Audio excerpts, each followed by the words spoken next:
Welcome to our channel. నేను నవీన్. ప్రస్తుతం సొంత గూటిలో ఉన్న ఈక్వేషన్స్ కూడా మారిపోయి ఎక్కడికి వెళ్లాలో తెలియక సందిగ్ధంలో పడ్డారట ఇద్దరు నాయకులు.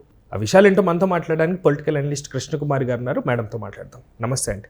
ప్రస్తుతం గుడివాడ గన్నవరం చూస్తే ఇద్దరు నాయకులు మాత్రం ఎటు వెళ్ళలేక సందిగ్ధంలో పడిపోయి ఏం చేయాలో అర్థం కావట్లేదట. ఆ నాయకులు ఎవరు, వాళ్ళ ఈక్వేషన్ మారడానికి గల కారణాలు ఏంటి? నాకు అవగాహన ఉన్నంత వరకు అసలు వాళ్ళకి ఇంకా పొలిటికల్ కెరీర్ సమాప్తం అయిపోయిందనే చెప్పొచ్చు. మళ్ళీ పునర్నిర్మించుకోవటం అనేది అంత ఈజీ అయిన విషయం కాదు. ఎందుకంటే ఒక పక్క గుడివాడలో కొడాలి నాని ప్రత్యర్థి వర్గం అధికార పార్టీలో ఉంది, ఒకటి. రెండు, ఆర్థిక స్తోమత బాగా ఉంది,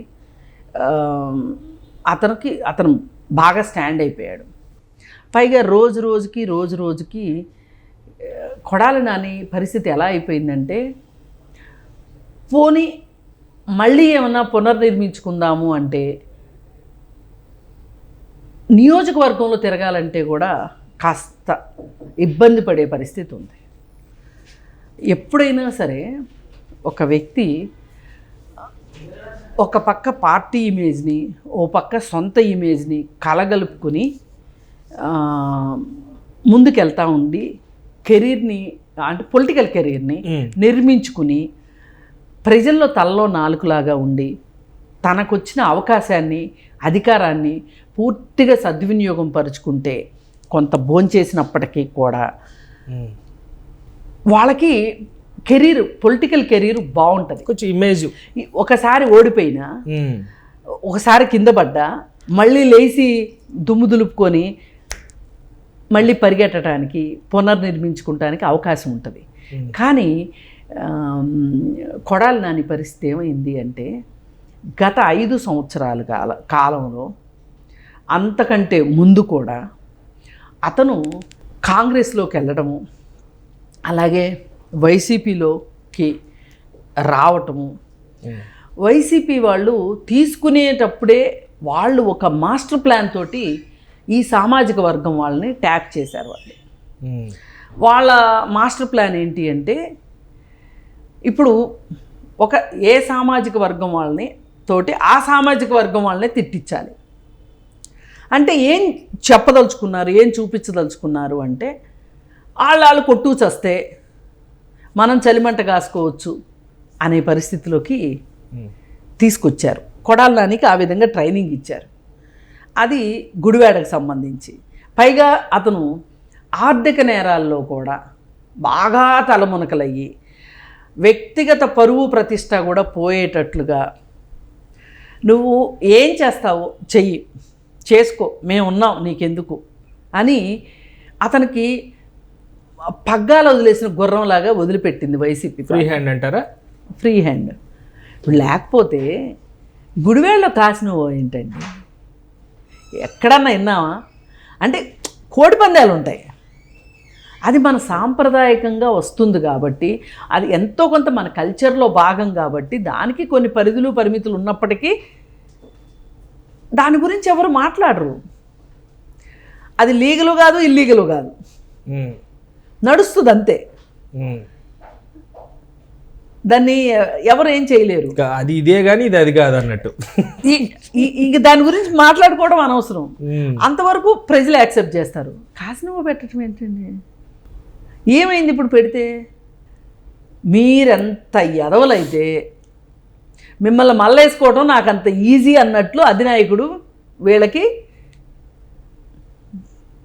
వదిలేశాడు. వీళ్ళని అదుపాజ్ఞలు లేవు, చదువు సంధ్యలు లేవు, భయం భక్తి లేదు, సిగ్గుశరం లేదు, ఉచ్చం నీచం తెలీదు. ఇవన్నీ లేకపోతే ఏమవుతాడో మనిషి, అది అయ్యాడు కొడాలి నాని. అది ఆయన స్టోరీ. పోతే గన్నవరం సంగతి. వంశీ వల్లభనేని వంశీ ఆయన గత చరిత్ర చాలా ఘనమైంది. ఎవరెవరికి టోపీలు పెట్టాడో, ఎవరెవరిని ముంచాడో, ఎవరి చావులకు కారణమయ్యాడో, ఎవరు నమ్మిన వాళ్ళని మోసం చేశాడో ప్రపంచం మొత్తానికి తెలుసు. సరే, అతని ప్రస్థానం మొదలయ్యి ఇక అతను ఎక్కడ దాకా తెగబడ్డాడంటే ఒక శాసనసభలో చట్టసభలో ఏం మాట్లాడచ్చు ఏం మాట్లాడకూడదు అనే ఒక విచక్షణ జ్ఞానం కూడా కోల్పోయిన పశువు మాదిరి అయిపోయాడు అతను. వీళ్ళకి అధికారము అనే ఒక కళ్ళకి పొరల కమ్మిని చూసారా, ఆ పొరలు ఎంత దూరం తీసుకెళ్ళినాయి అంటే వీళ్ళని భయం భక్తి లేకుండా.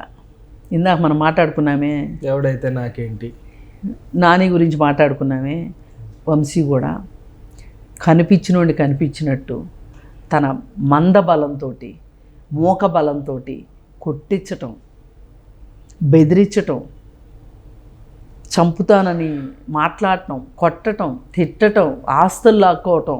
ఇప్పుడు కేసులన్నీ వస్తున్నాయి కదా, ఈ కేసులన్నీ చూసాక ఏమనిపిస్తుంది ఎవరికైనా? ఇన్ని చేస్తుంటే జగన్మోహన్ రెడ్డి ఎందుకు ఏమీ చేయలేదు అనే ఆలోచన రాదా ఎవరికైనా? ఒక్కటే సమాధానం, మీరెన్ని ఏదో పనులు చేస్తే మిమ్మల్ని నేను అంత తొక్కి పెట్టగలను అనేది జగన్మోహన్ రెడ్డి ఉద్దేశం. నా వాటాలు నాకు వచ్చినంతసేపు మీరు ఎంతన్నా దోచుకోండి, దేశాన్ని దోచుకోండి, మీ ఇష్టం, మీకు లైసెన్స్ ఇచ్చాక. కానీ నా వాటా నాకు మటుకు పక్కా రావాలి. సారాలో అయినా వాటా రావాలి, విస్కీలో అయినా వాటా రావాలి, ఇసుకలో అయినా వాటా రావాలి, మైనింగ్లో అయినా వాటా రావాలి. సాయంత్రానికి నాకు అల్లా పెట్టి నిండాలి. నాకు కావాల్సింది అది. మీరు ఏం చేసుకుంటారో చేసుకోండి, మీరు చేసుకునేది మీరు చేసుకొని, మీరు ఎంత తీసుకోవాలో అంత తీసుకోండి, నాకు ఎంత రావాలో నాకు అంత ఇవ్వండి. ఒకవేళ రాలేదో మిమ్మల్ని తోలొలిచైనా తీసుకోవటం నాకు తెలుసు అని ఒక ప్రైవేటు సైన్యంతో జగన్మోహన్ రెడ్డి కాలం గడుపుకున్నాడు. 5 ఏళ్ల పాటు డబ్బులు దండుకున్నాడు. సంపాదించడం అనరు, పాత రోజుల్లో దగ్గులు పిండారీలు అని ఉండేవాళ్ళు. దారి దోపిడీలు, హత్యలు అన్నీ చేసేవాళ్ళు. వాళ్ళని గుర్తుకు తెచ్చే పరిపాలన సాగింది గత 5 ఏళ్ళు. అయితే మరి ఇలా చేసిన తర్వాత వీళ్ళు అనుకున్నారో లేదో ప్రభుత్వం మారిద్దని అనుకుని ఉండరు.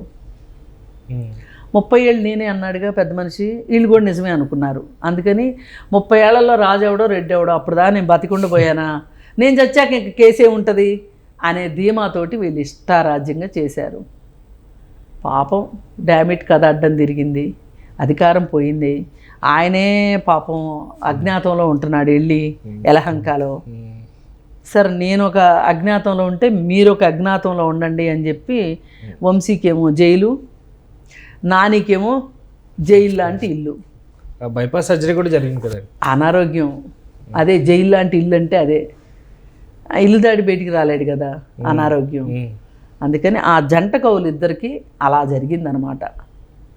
దీన్ని బట్టి అర్థం చేసుకోవాల్సింది ఏంటంటే, నాయకుడు మన ఎంత పురికొల్పినా, మనకెంత ఫ్రీ హ్యాండ్ ఇచ్చినా, మన పట్టపగ్గాలు వదిలేసినా, మనం సరిగా ఉంటేనే మనకి రేపన్నట్టు రోజు బాగుంటుంది అనేది ప్రతి ఒక్కళ్ళు నమ్మాలి.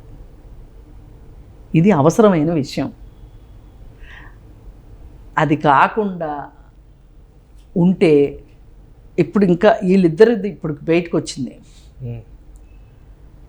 ఇంకా రాని వాళ్ళు చాలామంది ఉన్నారు. అంటే ప్రతి నియోజకవర్గంలోనూ వాళ్ళ స్టోరీలు కూడా ఒక్కొక్కటి వస్తాయి బయటికి. కాకపోతే వీళ్ళు చేసిందంతా చేసి రెడ్ బుక్ అని ఏడుస్తున్నారు. అది మరీ నవ్వు వస్తుంది. ఇప్పుడు పాపాలు చేసిన తర్వాత చిట్టారాయికి ఏం రాస్తాడు? తప్పించుకోవాలంటే పుస్తకం దొంగతనం చేయాలి, లేకపోతే మనిషి లేకుండా పోవాలి. అది సంగతి. అందుకని వీళ్ళకైతే మటుకు రాజకీయ భవిష్యత్తు ఉంది అని అయితే నాకున్న పరిజ్ఞానంలో లేదు అనిపిస్తుంది. Thank you ma'am, thank you so much. Thank you viewers, bye.